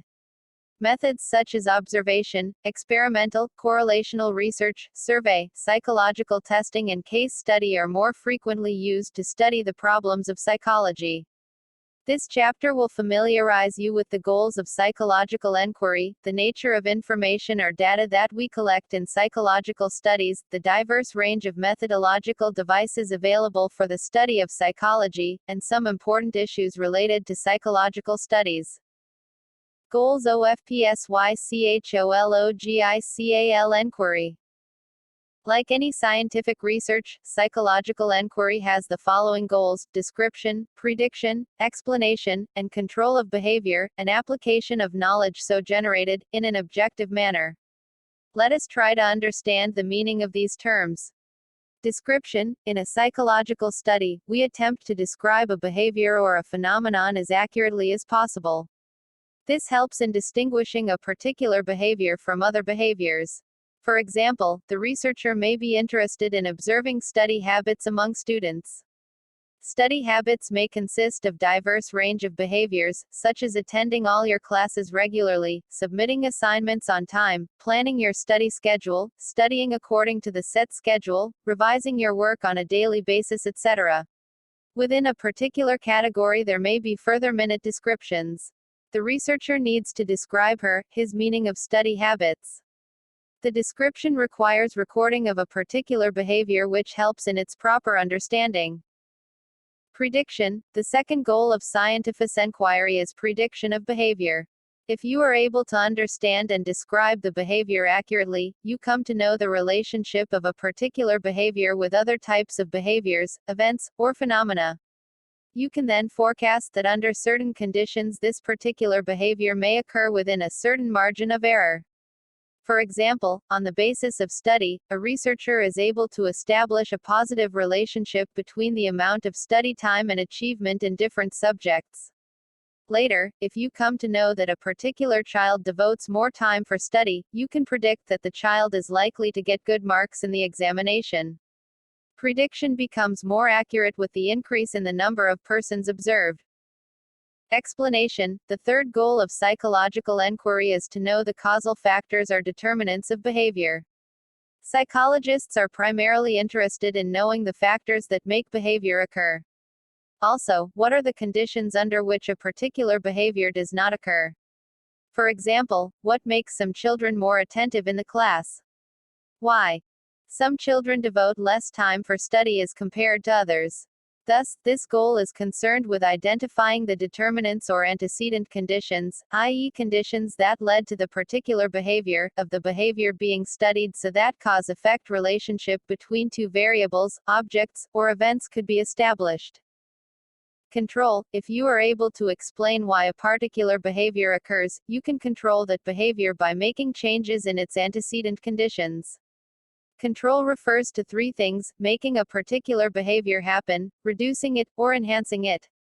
For example, you can allow the number of hours devoted to study to be the same, or you can reduce them, or there may be an increase in the study hours. The change brought about in behavior by psychological treatment in terms of therapy in persons is a good example of control.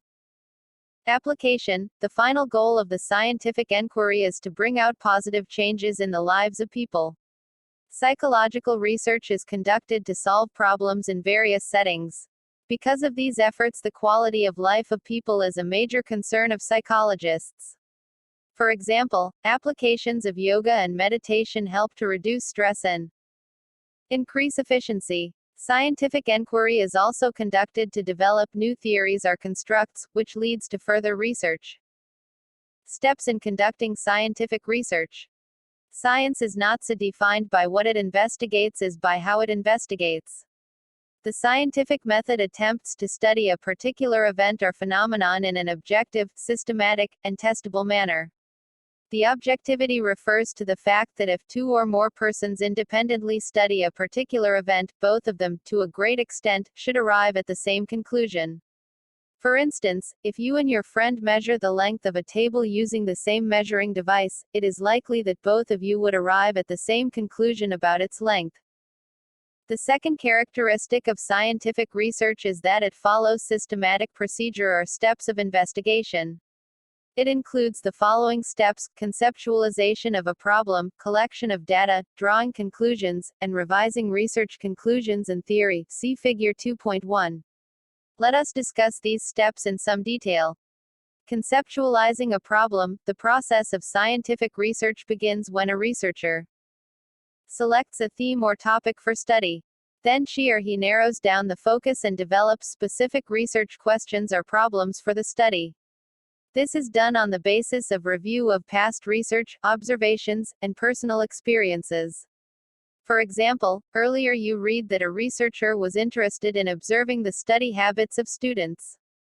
For this purpose, she or he may identify different facets of study habits first, and then decide whether she or he is interested in study habits shown in the class or at home.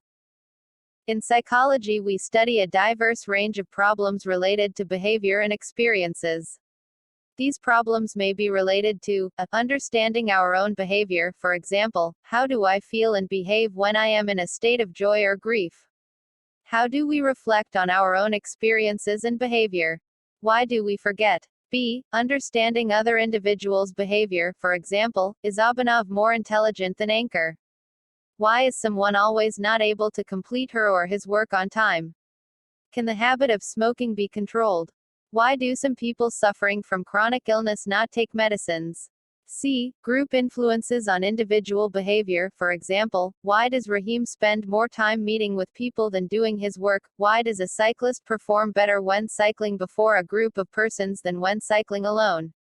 D. Group behavior. For example, why does risk-taking behavior increase when people are in a group? And E. Organizational level. For example, why are some organizations more successful than others?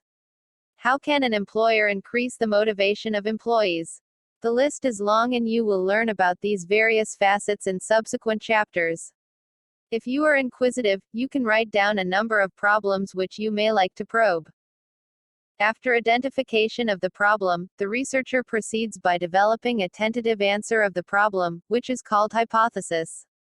For example, based on the earlier evidence or your observation, you might develop a hypothesis: greater is the amount of time spent by children in viewing violence on television, higher is the degree of aggression displayed by them.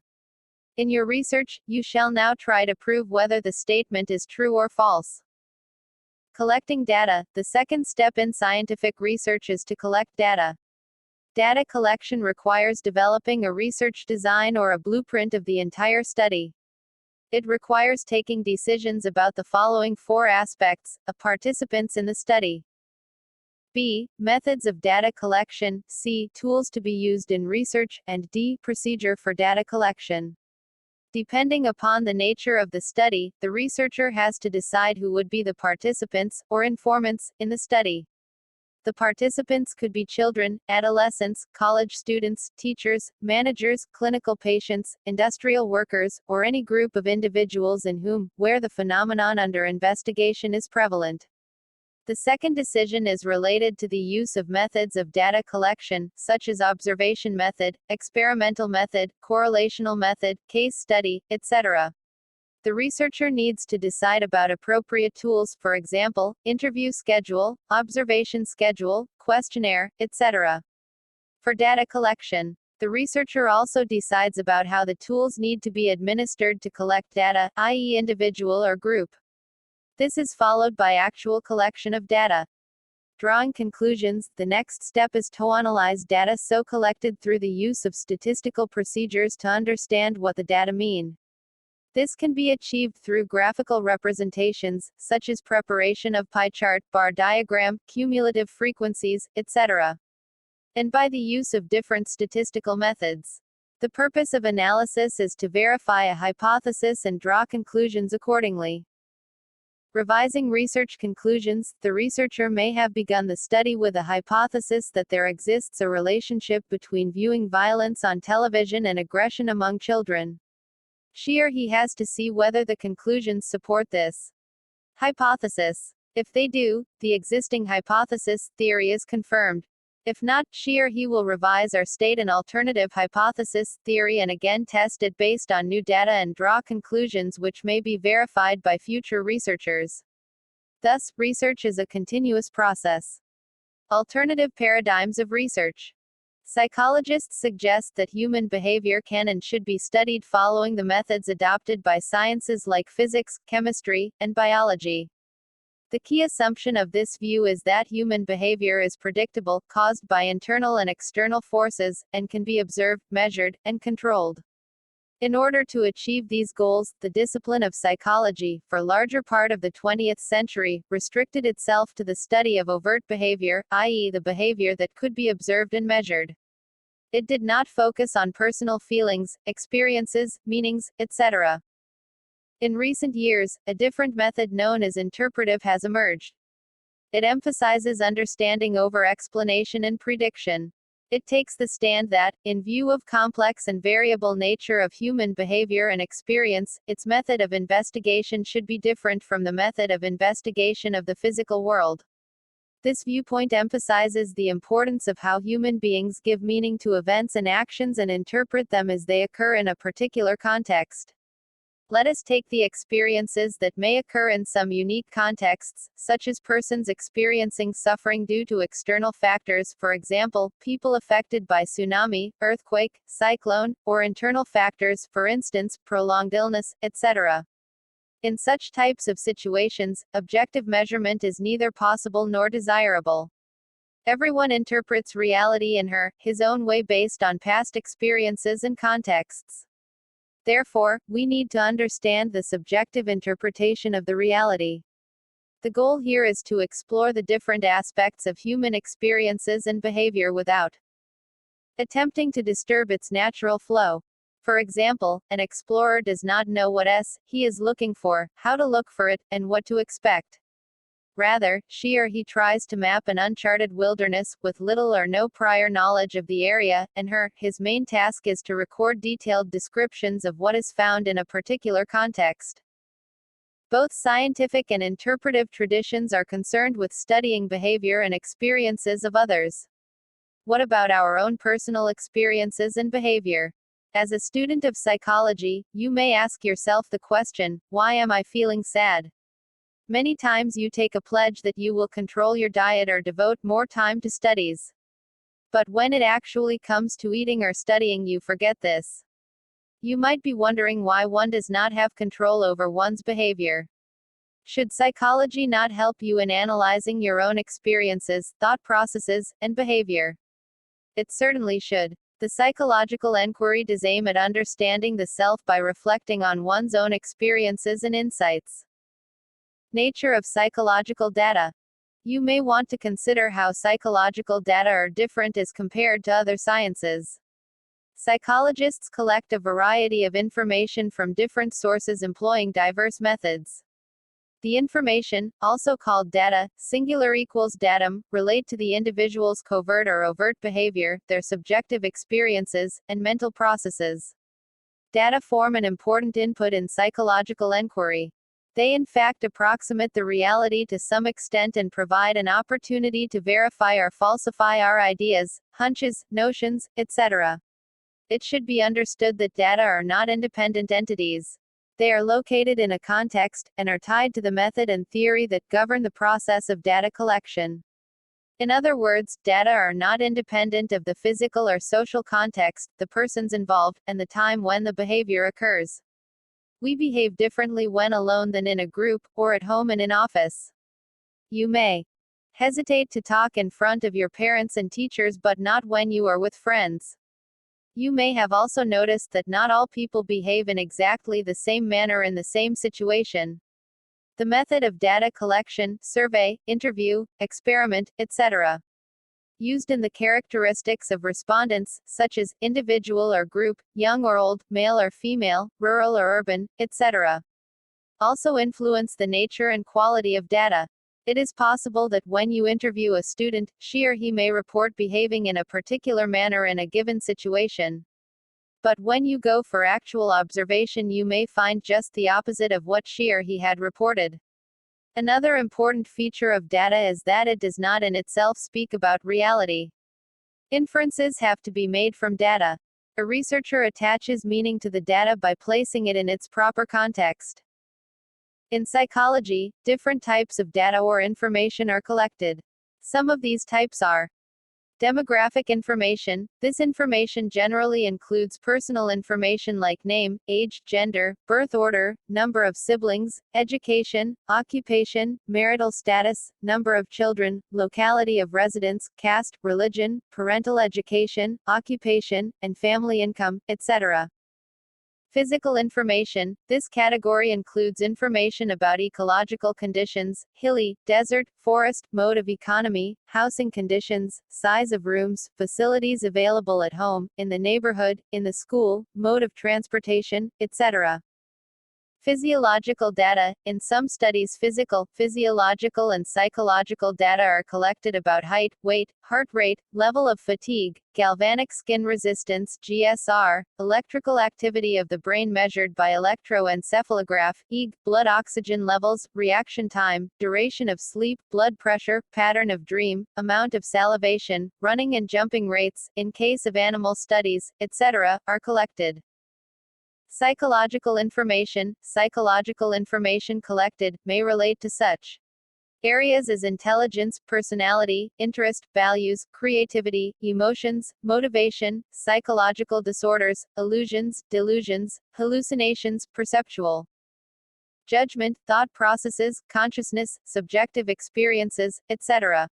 The above information could be from the point of view of measurement somewhat crude. Like, in the form of categories, such as high, low, yes, no, ranks which provide ordinal data, viz. first, second, third, fourth, etc., or scores, 10, 12, 15, 18, 20, etc. On scales. We also obtain verbal reports, observation records, personal diaries, field notes, archival data, etc. Such types of information is analyzed separately using qualitative methods. You will get some idea about this later in this chapter. Some important methods in psychology. In the previous section you read about wide variety of data that we collect in psychological studies. All these varieties of data cannot be collected through a single method of enquiry. Psychologists use a variety of methods like observation, experimental, correlational, survey, psychological testing, and case study to collect data.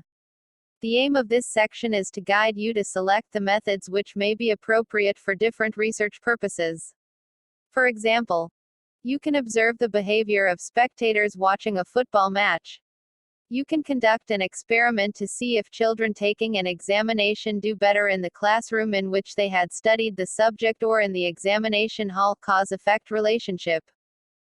You can correlate intelligence with, say, self-esteem for prediction purposes. You can survey students' attitude towards privatization of education. You can use psychological tests to find out individual differences. You can conduct a case study on the development of language in a child. The main characteristics of these methods are described in the following sections. Observational method. Observation is a very powerful tool of psychological inquiry. It is an effective method of describing behavior. In our daily life, we remain busy with observing numerous things throughout the day. Many times, we do not take notice of what we are seeing or what we have seen. We see but we do not observe.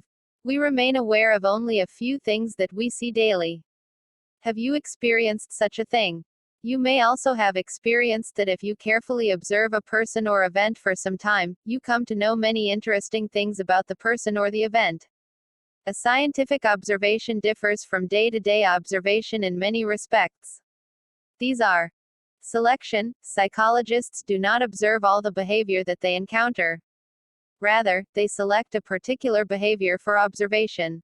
For example, you may be interested to know how children studying in class 11 spend their time in school. Two things are possible at this stage.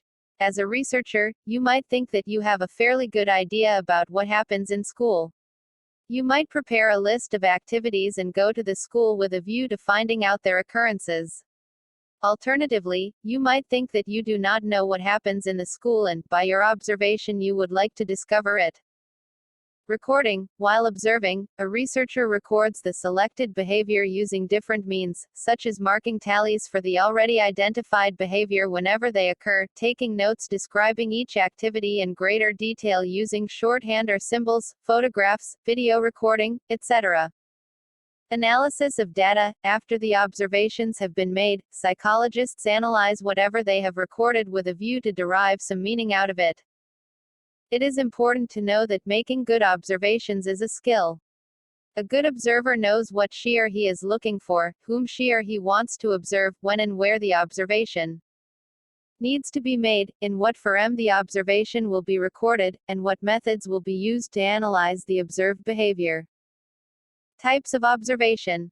Observation can be of the following types: naturalistic versus controlled observation. When observations are done in a natural or real-life settings, in the above example, it was a school in which observation was made, it is called naturalistic observation.